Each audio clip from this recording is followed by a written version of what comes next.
எல்லாரும் பாசிட்டிவாக பேசி கைத்தட்டல் வாங்குவாங்க, இவர் நெகட்டிவாக பேசி கைத்தட்டல் வாங்குறாரு. இந்த உலகத்திலே ரொம்ப மோசமானவர்கள் சினிமாக்காரர்கள். வரி கட்ட மாட்டார்கள், அரசாங்கத்திடம் நேர்மையாக இருக்க மாட்டார்கள். கடவுளினும் முதலாளி, கண்டெடுத்த தொழிலாளி, விவசாயி, கிழக்கு செவக்கையிலே நீ கீரை அறுக்கையிலே நான் பழச நினைக்கையிலே. அவர் அப்படி சும்மா அப்படி உட்காந்துட்டு அவர் இளையராஜாட்ட ஒரு ஹேபிட் என்னன்னா, வேலை இல்லாட்டா கூட ஸ்டுடியோக்கு வருவார். அந்த மாதிரி ஃபஸ்ட் டே வர்றேன், வந்து கதை ஒரு சுச்சுவேஷனாக சொல்கிறேன், டக்கு டக்கு டக்கு டக்குன்னு 7 to 9க்குள்ளே 7 பாட்டையும் போட்டார். ஆக்சிஜன் சினிமா வியூவர்ஸ் எல்லாருக்குமே வணக்கம். This is Vijay Jaga. So இன்றைக்கி நம்ம ஓஜி ஷோவில் actor and director Bharathi Kannan sir இருக்காங்க நம்ம கூட. வணக்கம் சார். வணக்கம். எப்படி இருக்கீங்க? நல்லா இருக்கேன். ஸோ உங்களை பார்த்து ரொம்ப ரொம்ப ஹாப்பி சார். ஸோ நிறைய சோஷியல் மீடியாவில் உங்களை பார்த்துட்டு இருந்தோம், இன்ஸ்டாகிராம், ஃபேஸ்புக், யூடியூப்னு பார்த்துட்டு இருந்தோம். பயங்கர ட்ரெண்டிங்கில் இருந்தீங்க ஆக்சுவலாக. ஸோ போன மாதம் எங்கே பார்த்தாலுமே உங்கள் வீடியோ தான் ஃபஸ்ட்டு வந்துட்டு இருந்துச்சு. ஸோ அந்தளவுக்கு ஷேர் பண்ணிட்டு இருந்தாங்க. ஸோ அப்படி இருக்கும்போது உங்களுக்கு சினிமா மேலே இந்த ஆர்வம் எப்படி இருந்துச்சு? ஸோ உங்களுக்கு இன்ஸ்பிரேஷனாக யாரை சொல்லுவீங்க? இதை பற்றிலாம் சொல்லுங்கள். என்னுடைய இன்ஸ்பிரேஷன் ரத்த கண்ணீர் நடிகை வேலி எம்.ஆர். ராதா அண்ணன் அவர்கள். அவர் தான் நான் சின்ன வயசில் நம்மளை அறியாமல் பாதிக்கிற விஷயம் இது. நல்ல ஒரு விவரம் தெரியும் போது இந்த எம்.ஆர். ராதா அண்ணன் படம் பார்த்தது என் வாழ்க்கையில் ரொம்ப பாதிச்சுது. இந்த 1952 காலகட்டங்களில் இவ்வளோ பிரமோதமாக ஒரு மனிதன் வந்து ஆன்டியாக நடிக்கிறாரு, அதை ரசிக்கிறாங்க. எப்படி சாத்தியமாச்சு அப்படின்னு எனக்கு ஒரு கேள்வி. அப்போ இப்படிப்பட்ட ஒரு புதுமையான ஒரு மனிதராக இருக்கார், ஒரு புரட்சிகரமான ஒரு ஆளாக இருக்கார். எல்லோரும் பாசிட்டிவாக பேசி கைத்தட்டல் வாங்குவாங்க, இவர் நெகட்டிவாக பேசி கைத்தட்டல் வாங்குறாரு. அது கூட அவர் பார்த்திங்கன்னா அவருடைய ஒரிஜினல் லைஃபு, அவருடைய மலேசியாவில் பேசின ஸ்பீச்சு இதெல்லாம் பார்த்தா அவ்வளவு ஆச்சரியமாக இருக்கும். மலேசியாவில் இவரை பெரிய ரெஸ்பான்ஸ் பண்ணி இவரை பேசுறதுக்காக கூப்பிட்டு போயிருக்காங்க. கூப்பிட்டு போனால் அவர் ஃபஸ்ட்டு பேசுகிறதே, இந்த உலகத்திலே ரொம்ப மோசமானவர்கள் சினிமாக்காரர்கள், வரி கட்ட மாட்டார்கள், அரசாங்கத்திடம் நேர்மையாக இருக்க மாட்டார்கள், அப்படி கிளின்னு தான் எந்த டிபார்ட்மெண்ட்லேருந்து போயிருக்காரோ அதே டிபார்ட்மெண்ட்டில் கிழிச்சிக்கிட்டே இருக்காரு. பயங்கர கிளாப்ஸ் அடிச்சுட்டே இருக்காங்க. உங்கள் பிள்ளைகள்லாம் சினிமாக்கெல்லாம் விட்டுறாதீங்க, பிள்ளைங்கள்லாம் கெட்டு போயிடுவாங்க. ஜெமினி கணேசன் பொம்பளைங்க பின்னாலே சுற்றிக்கிட்டு ஒரு காதல் படம் தான் பண்ணிகிட்ருக்காரு. எம்ஜிஆர் ஒரே மக்களை ஏதோ ஒரு வகையில் தன்வயப்படுத்தி, மக்களை தன்வயப்படுத்தி ஏதோ அவர் விருப்பத்தை பண்ணிகிட்டு இருக்காரு. சிவாஜி கணேசன் குடும்ப பங்காக நடித்து அவர் ஒரு பக்கம் மக்களை ஏமாத்துறாரு. இது தன்னிலிருந்து எல்லாரையுமே கிளிக்கிறாரு, ரசிக்கிறாங்க. அது எனக்கு அது மேலே அவர் மேலே ஒரு பெரிய மரியாதை வந்துச்சு முதல்ல. அப்புறம் சினிமாவுக்கு வந்த பிறகு தான் சிவாஜிங்கிற ஒரு பெரிய பிம்பம். டேங்கப்பா இவ்வளோ பெரிய நடிப்பை எப்படி பண்ண முடியுது, எப்படி அந்த டயலாகை பேச முடியுது, இவ்வளோ லென்த்தியாக ஒரு மனிதனுக்கு எப்படி ஞாபகத்தில் இருக்குது அப்படின்னு எனக்கு அது மேலே ஒரு பெரிய மரியாதை சிவாஜி கணேசன் ஐயா மேலே ஏற்பட்டுச்சு.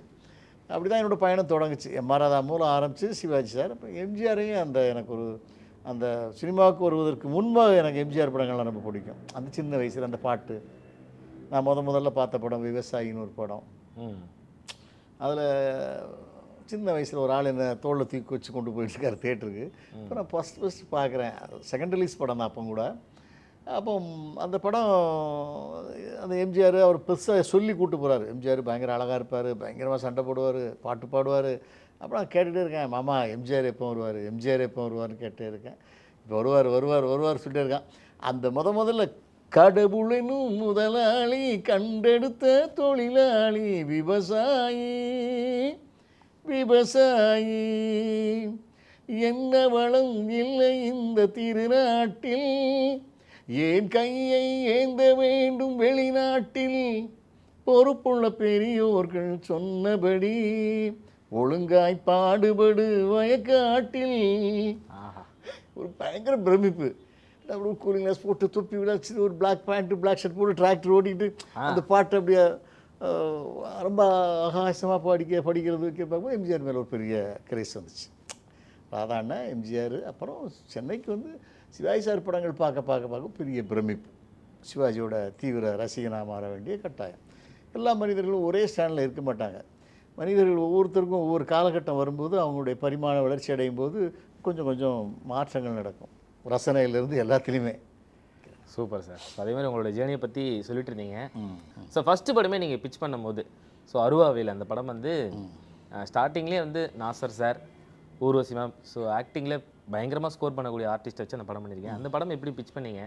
அண்ட் அவங்கெல்லாம் அந்த கதைக்குள்ளே வந்த விஷயம் இதை பற்றிலாம் சொல்லுங்கள் சார். அப்போ சீவல பெரியபாண்டின்னு ஒரு படம் நல்லா பரபரப்பாக போயிட்டு இருந்துச்சு. நல்ல படம். அதில் பாட்டுகள் கூட ரொம்ப நல்லா இருக்கும். திருநெல்வேலி சீமையிலே சீவல பெரி பாண்டியடா ஒரு கம்பீரமாக இருக்கும். அந்த மாதிரி ஒரு மெலடி கூட அந்த படத்தில் ரொம்ப நல்லா இருக்கும். கிழக்கு செவக்கையிலே நீ கீரை அறுக்கையிலே நான் பழச நினைக்கையிலே பல்லருவா பட்டிருச்சே ஒரு மாதிரி நம்மளை ஒரு இழுக்கும் அந்த படம். ரொம்ப நல்லா இருக்குது. அந்த பேட்டர்னில் ஒரு மறுபடியும் அது மலையுரிமம்பட்டியான்னு ஒரு படம் வந்துச்சு அந்த காலத்தில், 85 காலத்தில் வந்துச்சு. அதுக்கப்புறம் இது ஒரு 98 95 காலத்தில் இது வந்துச்சு. அப்புறம் ரொம்ப கேப் இருந்துச்சு. அதனால் அந்த பேட்டர்ன் ஒன்று பண்ணலாமே. அதுக்கெல்லாம் முன்னோடி வந்து மலைக்கள்ளன், எம்ஜிஆர் படம். மலைக்கள்ளன், மலையுரிமம்பட்டியான், சீவல பெரியபாண்டி, ஒரு அருவாவில் அந்த பேட்டர்ன் பண்ணலாமே அப்படின்னு ஒரு ஆசை. நாசர் சாருக்கும் அது ஒரு தேவர் மகனுக்கு அடுத்து ஒரு ஹீரோவாக வரணும்னு ஆசைப்பட்டுட்டு இருந்த காலம். அவதாரம்னு ஒரு படம் அவர் சொந்தமாக எடுத்து சொந்தமாக பண்ணிகிட்டு இருந்தார். அந்த காலகட்டத்தில் ஆரம்பித்த படம் தான் அருவாவேலு. ஓகே. ஸோ அப்போ அப்படி தான் பிச் பண்ணிங்க. ஆமாம், நல்லாயிருக்கும். அவர் நல்லா இருந்தார்ல தேவர் மகனில் அந்த கேரக்டர் அந்த கம்பீரமாக பண்ணியிருப்பார் இல்லையா. அப்போ அவருக்கு நம்ம அருவாவேல் டைட்டில் நல்லா இருந்துச்சு. அவருக்கு ரொம்ப பொருத்தமாகவும் இருந்துச்சு. அது அந்த நேரத்தில் அந்த கதையை நம்ம எதிர்பார்த்த அளவுக்கு பண்ண முடியாத ஒரு காரணம், பொருளாதாரம் ஒரு காரணம். சீவல பெரியபாண்டி மாதிரி நல்லா ரிச்சாக செலவு பண்ணி பண்ண முடியாத ஒரு காலகட்டத்தில் அது ஒரு கிட்டத்தட்ட ஒரு ஓன் ப்ரொடக்ஷன் மாதிரி ரொம்ப ஸ்மால் பட்ஜெட்டில் பண்ண ஆரம்பித்த படம் அது. ஓகே. அதனால நம்ம அதை பிரம்மாண்டமாக பண்ண அது மாதிரி படங்களை எப்போதுமே பிரம்மாண்டமாக பண்ணணும். கண்டிப்பாக சார். அந்த ஒரு ஆக்ஷன் நடந்த கதைகளை பண்ணும்போது ரொம்ப லைவாக பண்ணணும். அது பண்ண முடியாத சூழல் ஏற்பட்டதுனால அது ஒரு பெரிய வெற்றியை பெற முடியல அந்த நேரத்தில். ஊர்வசி மேம், ஸோ அவங்கள பற்றி நிறைய விஷயங்கள் பேசிட்டே இருக்கலாம். ஏன்னா ஆக்டிங்னு வந்துட்டா so to the core end இறங்கி பயங்கரமாக பெர்ஃபார்ம் பண்ணுவாங்க ஆக்சுவலாக. ஸோ இப்போ வரைக்குமே அந்த பெர்ஃபார்மன்ஸை கொடுத்துக்கிட்டு இருக்காங்க. ஸோ நீங்கள் அந்த டைமில் அவங்களோட ஒர்க் பண்ணும்போது, ஸோ அவங்கள்ட்ட ஒர்க் அதை வாங்கும்போது அதெல்லாம் எப்படி இருந்துச்சு? ஒரு சேலஞ்சிங் எப்படி அக்செப்ட் பண்ணிப்பாங்க? ரொம்ப திறமைசாலிகிட்ட வேலை வாங்குறது ஈஸியாக தானே இருக்கும். எப்போதுமே அவங்கெல்லாம் நல்ல திறமை இருக்காங்க. இப்போ சிவாஜி சட்டெல்லாம் ஒரு வசனம் படிக்கும்போதே அவருக்கு மைண்டில் ஓட ஆரம்பிச்சிடும். அவர் வந்து யாரையும் கூட ஆக்ட் பண்ணி சொல்ல வேண்டாம் பாரு, நீ வசனத்தை மட்டும் படி, நான் மைண்டில் ஏற்றிக்கிறேன், அது என்னங்கிறத நான் ஃபிக்ஸ் பண்ணிக்கிறேன் பாரு. அது மாதிரி ரொம்ப திறமைசாலி. இப்போ கமல் சார், ஊர்வசி, சிவாஜி சார், இவங்களுக்கெல்லாம் நீங்கள் ரொம்ப சொல்லிக் கொடுக்க வேண்டிய கட்டாயம்லாம் இருக்காது. பாரதராஜாவே அந்த படத்தில் என்ன பண்ணணும்னு சொல்கிறா அப்படின்னாரு. அப்படியே நடந்து வாங்கண்ணே. டேய் நான் சிவாஜிடா, சும்மா நடந்து வர சொல்கிறேன், சிரிக்கணுமா, எட்டி பாருங்கண்ணே. எட்டி பார்க்குறாரு. எப்படிடா பார்க்கணும்? கோவமாக பார்க்கணுமா, சிரிச்சுக்கிட்டு பார்க்கணுமா, அல்லது ரொம்ப சோகமாக பார்க்கணுமா? ஆனால் மூணையுமே பண்ணியிருக்கேன், எது நல்லா இருக்கோ போட்டுக்கிறோம். இப்படியெல்லாம் எடுத்து அதை ஒட்டி பார்க்கும்போது ஒரு பிரமாண்டம் இருந்துச்சு. அது மாதிரி ரொம்ப பெரிய கலைஞர்கள் வச்சு பண்ணுறது ரொம்ப ஈஸி வேலையாக இருக்கும். ஏன்னா அவங்க கொஞ்சம் நிறைய கான்ட்ரிபியூட் பண்ணுவாங்க. இப்போ நானே வச்சுக்கோங்களேன், இப்போ என் அறிவுக்கே இப்போ நமக்கு ஒரு சின்ன வாய்ப்பு கிடச்சிதுன்னா, ஒரு நடிக்கிறதுக்கு வாய்ப்பு கிடைக்கும்போது அந்த கதையில் நீங்கள் கதை எனக்கு சொல்லும்போதே எனக்கு இந்த கதைக்கு இப்படி ஒரு மேனரிஸ் வச்சுக்கலாமோ அப்படின்னு எனக்கே தோணும்.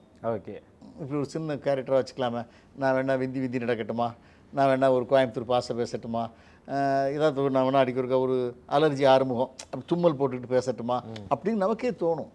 அது வந்து இப்போ நான் இளையராஜாட்ட பேசியிருக்கும்போது ஒரு நல்ல விஷயம் சொல்லுவார். என்னென்னா, படம் பார்த்துட்டு இருக்கும்போதே எனக்கு அது மியூசிக் என் காதில் வந்து விழுந்துக்கிட்டே இருக்கும் பாரு. அங்கே சீன் ஓடிட்டே இப்படி பார்த்துக்கிட்டே இருப்பாங்க இல்லையா. படம் வாசிக்க போகிறதுக்கு முன்னால் ஃபஸ்ட்டு ஒவ்வொரு ரீலாக பார்ப்பாங்க. என்னென்னதுக்கு என்னென்ன வேணுங்கிறது ஒரு நோட்டு வச்சு நோட் பண்ணிகிட்டே இருப்பாங்க. ஓகே, ஒன்று மியூசிக் போடணும், இதில் நாதஸ்வரம் வரணும், இதில் ஒரு வயலின் வரணும், இதில் ஒரு கிட்டார் வரணும், இதில் ஒரு பேங்க் வரணும், இதில் ஒரு ரிதம் வரணும், இதில் ஒரு ஹெவி ரிதம் வரணும், இதில் வந்து சென்னாய் வரணும். படம் பார்க்கும்போதே தெரியும் அவங்களுக்கு. அதுதான் பெரிய பெரிய ஆட்களுக்கு என்னென்னா, இப்போ அவர் கூட ரொம்ப வாட்டி என்கிட்ட நான் அவர் கூட 2-3 படம் பண்ணியிருக்கேன். நல்லா ஃப்ரீயாக பேசுவார். அவர் சொல்லுவார், நான் இவ்வளோ பெரிய ரீரெக்கார்டிங் வாசித்ததுக்கும் நான் இவ்வளோ பெரிய பாட்டு போடுறதுக்கு காரணம் இயக்குநர்களும் ஒரு காரணம். அவங்க எடுத்துகிட்டு வந்து பிக்சர் என்ன எடுத்துகிட்டு வராங்களோ அதை தான் நம்ம போட முடியும். நீங்கள் ஒரே ட்ராமா மாதிரி எடுத்துகிட்டு வந்து ஃபுல் வசனமாக பேசி கொண்டு வந்தீங்கன்னா அவர் எங்கே மியூசிக் வாசிப்பார்? மியூசிக் வாசிக்க இடம் கொடுக்கணும்ல. இப்போ எடுத்துகிட்டு வர இயக்குநர்கள் என்ன எடுத்துகிட்டு வந்தாங்க, எனக்குன்னு எடுத்துகிட்டு வருவாங்க, இடம் விடுவாங்க. அப்படி பார்க்கும்போதே அப்படி பார்த்துட்டு அப்படி கண் கலங்கி அப்படி கண் மூடுவாங்க, ஸ்லோவாக மூடுவாங்க. அப்போ எனக்கு மியூசிக் வாசிக்கிறதுக்கு இடம் கிடைக்கும். அப்போ டக்குன்னு எனக்கு கண் மூடுற இடத்துல ஒன்று போட்டுக்கோ, அவன் சிரிச்ச இடத்துல ஒன்று போட்டுக்கோ, ஹாப்பியாக வரான், டங்க டங்க டங்க டங்க டங்க டங்க டங்க டங்க டங்க டங்க டங்க டங்க டங்க ஏற்றணும். ஒரு மியூசிக்கால் ஒரு படத்தை கெடுக்கவும் முடியும், ஒரு படத்தை காப்பாற்றவும் முடியும்னு சொல்லுவார். இப்போ ஒரு சோகமான ஒரு இடம் நீங்கள் டங்க டக்குன்னு வேறு ஒரு இதம் போட்டிங்கன்னா அந்த சோகம் போயிடும். ஓகே, அதேமாதிரி சோகத்தில் போய் நீங்கள் சோகமான ஒரு செனாயோ வேறு ஒரு விதமான இன்ஸ்ட்ருமெண்ட்டோ இல்லாமல் வேறு வெஸ்டர்னைஸ் ஏதாவது போட்டிங்கன்னா அந்த சோகம் போயிடும். எப்போதுமே அதை காப்பாற்றுறது நம்மளுடைய கதை, நம்மளுடைய பேசும்போதே தெரியும். ஒரு ஆள் கதை சொல்லிட்டு இருக்கும்போதே நமக்கு அந்த கதை வந்து விஷுவலாக ஓடிக்கிட்டே இருக்கும் ஒரு பக்கத்தில். பாரதராஜாட்டெல்லாம் அந்த காலத்தில் சிலர் கதை சொல்ல வருவாங்க. அவர் கதை ஆரம்பிக்கும் போதே அப்படி காட்டிகிட்டே இருப்பார். ஒரு கிராமம் சார், கிராமத்தில் ஒரு பாம்படம் போட்ட கிளவி வந்துட்டு இருக்கா சார், வந்துட்டு ஏலே ராசாத்தி எங்காத்தான் இருக்க அப்படிங்கிற அவருக்கு டக்குன்னு தேனி பக்கத்தில் உள்ள ஒரு லொக்கேஷன் போயிட்டு, லொக்கேஷனில் அந்த பொம்பளை ஒரு பாலத்தில் நின்று கூப்பிடுறா, கீழே அந்த சின்ன பிள்ளை ஆடு மேய்ச்சிட்டு இருக்கா அப்படின்னு அந்த கதைக்கு அங்கே போயிடுவார். விஷுவலாகவே அப்படியே ஓட ஆரம்பிச்சிடும். ஓட ஆரம்பிச்சார். நமக்கு கதை சொல்கிறவர் எங்கேயோ போயிடுவார். சார் ஐயோ எங்கே இருக்குது அந்த பாலத்துக்கு அப்புறம் என்ன நடந்துச்சு அப்படின்னு வர்றதுக்கப்புறம், சார் நான் அதுக்கப்புறம் 10 சீன் சொல்கிறேன் சார். ஐயோ 10 சீன் நீ சொல்கிறேன், நான் இங்கெங்கேயோ போயிட்டேன் பாரு. அது மாதிரி நம்ம ட்ராவல் பண்ணும்போது ஒரு கதை சொல்லும்போதே பெரிய பெரிய கலைஞர்களுக்கெல்லாம் அடுத்தடுத்து இந்த கதை எப்படி போகும், இது எப்படி நம்ம பண்ணும்போது எப்படி வரப்போகுது, நம்ம எப்படி பண்ண போகிறோம் அப்படின்னு அவங்களுக்கு ஓடி ஆரம்பிச்சிடும். அதனால் ஒரு நல்ல நடிக்க தெரிஞ்சவங்களை வச்சு வேலை வாங்குறது ரொம்ப ஈஸி. Super sir. அதே மாதிரி ராஜா சாரை பற்றி சொல்லிட்டு இருந்தீங்க. ஸோ உங்களோட அடுத்த படமே கண்ணாத்தாள் படத்துக்கு அவரை தான் பிச் பண்ணுறீங்க நீங்கள். ஸோ ஃபஸ்ட்டு பாட்டே சார் தான், அதாவது இன்ட்ரோடக்ஷன் வைக்கும் போதே அவர் தான் பாடுவார், அவரோட ஃபேஸ் தான் வரும். ஸோ அது பார்க்குற எல்லாருக்குமே பயங்கர சர்ப்ரைசிங்காக இருக்கும் அந்த டைமில். ஸோ அம்மன் புகழைப்பாடு எனக்கு அந்த பாட்டு வரும்போதெல்லாம் செம்மையாக இருந்துச்சு. ஆக்சுவலாக அந்த பாட்டு டெய்லியும் கேட்கலாம். ஆக்சுவலாக காலையில் எழுந்திரிச்சுன்னா ஒரு மோட்டிவ் அவரே எழுதினார். அவரே எழுதின பாட்டா சார்? நான் ஒரு 5 சிச்சுவேஷனில் ஒரு 5-6 பாட்டு வாங்கினேன்.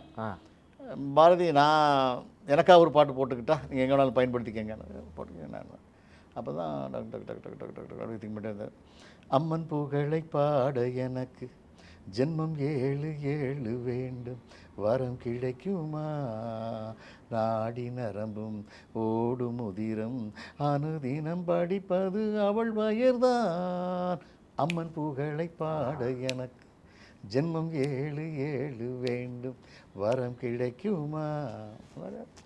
எல்லாருக்கும் ஒரு ஆசை, எல்லாம் தெரியும். நான் சொல்லணும், அதுதான் நம்ம கதை சொல்லிட்டு இருக்கும்போதோ பாட்டு போட்டுட்டு இருக்கும்போது அவங்களுக்கு ஒன்று தோண ஆரம்பிச்சிடும். ஓகே, அது படம் வாசிக்கும் போதும் சரி, கதை சொல்லும்போதும் சரி, வேற ஒரு ட்ராக் ஓடிக்கிட்டே இருக்கும் அந்த கலைஞர்களுக்கு எல்லாமே.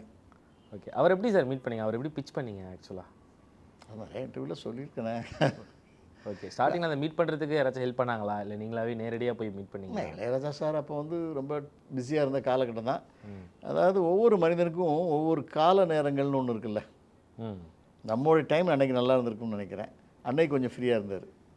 ஓகே, ஸ்டுடியோவில் இல்லைன்னா பார்க்கவே முடியாதுல்ல. ஒரு படம் ரீதி காடி வச்சுருந்தாரு, எப்படி பார்க்க முடியும்? கஷ்டம், பார்க்க முடியாது. ஒரு 10 நாள் கழிச்சு வர சொல்லுன்னு இருப்பார். அன்னைக்கு போகிற அன்னைக்கு இளையராஜா பார்க்கலாம் அப்படின்னு ஒரு ஃப்ரைடே ஏதோ ஒரு நாள் 10 மணிக்கு இருப்பார், ஒரு 7 8 மணிக்கு வந்துடுவார்னு சொல்லுவாங்க. 8 மணிக்கு போவேன் அப்படின்னு 7 மணிக்கு வந்துடுவார். ஒரு 8 மணிக்கு போவேன்ட்டு வரேன். அங்கே சுப்பையான்னு ஒரு பையன் இருந்தார். நம்ம ரொம்ப சாதாரணமாக இருந்தோம். அப்போ அந்த நேரத்தில் எப்படி இருந்திருப்போம், ஒரு முதல் படம் பண்ணும்போது ஒல்லியா ரொம்ப சாதாரண ஒரு டிவிஎஸ் வீடியோ சைக்கிள்லேயோ கூட போயிருந்தேன்னு நினைக்கிறேன். போயிட்டு சுப்பையா சார்னு ஒரு தம்பி இருந்தாப்புல, தம்பி அண்ணனை பார்க்கணுன்னா அப்படி மேலேங்க பார்த்தேன். என்ன விஷயம் அப்படின்னா, நான் புதுசாக ஒரு டைரக்டர் இருப்பேன், நான் கதை சொல்லணும். அவனுக்கு இன்ட்ரெஸ்ட் இல்லை, விருப்பமும் இல்லை. இருங்க நான் வேணால் கேட்டு பார்க்குறேன். பார்க்க மாட்டார், நான் கேட்டுக்கிறேன். கூட போனால் அவர் அதான் நம்ம நேரம் நல்லா இருந்துச்சுன்னு தான் அது சொல்லணும்.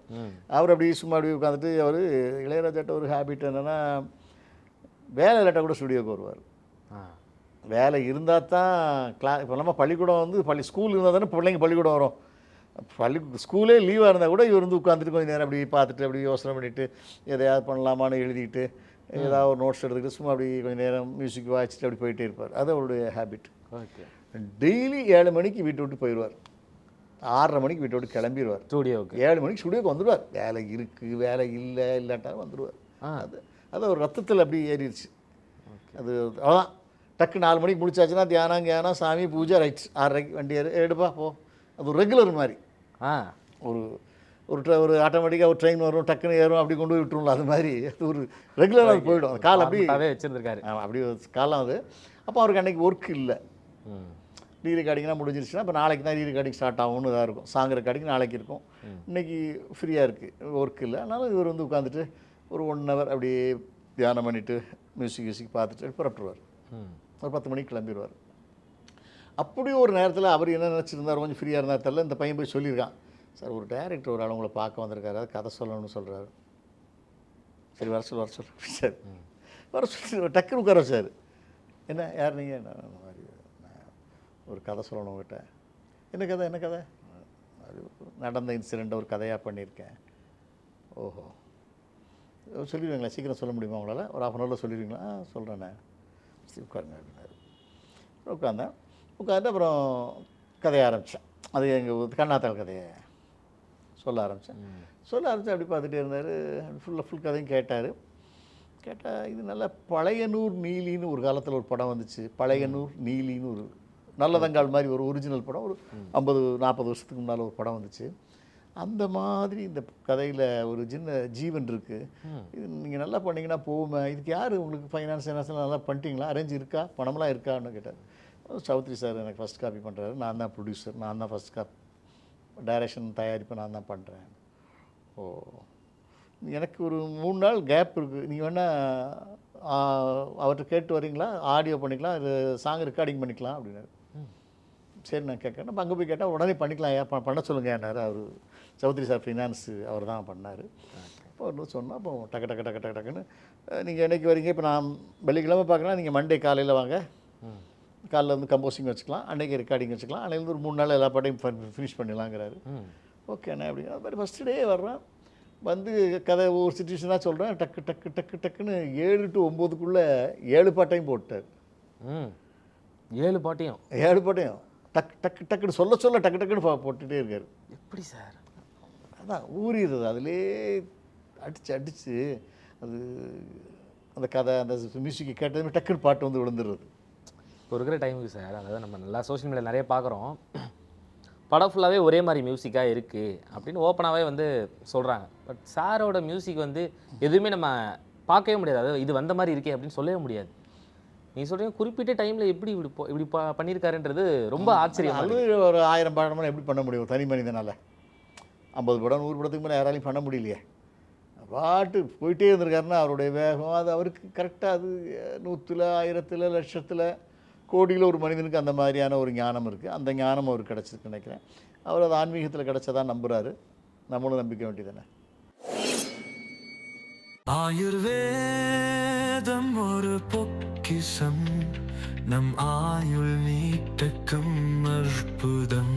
டாக்டர் ஸ்ரீவர்மாஸ் அறுவை சிகிச்சையில் குணம், இது ஆயுட்கால நிவாரணம். டாக்டர் ஸ்ரீவர்மாஸ் அனைத்து நோய்களுக்குமான குணம், அழகு தரும் மூலிகைகள், ஆரோக்கியம் தரும் மருத்துவர்கள். டாக்டர் ஸ்ரீவர்மாஸ், அழகும் ஆரோக்கியமும்.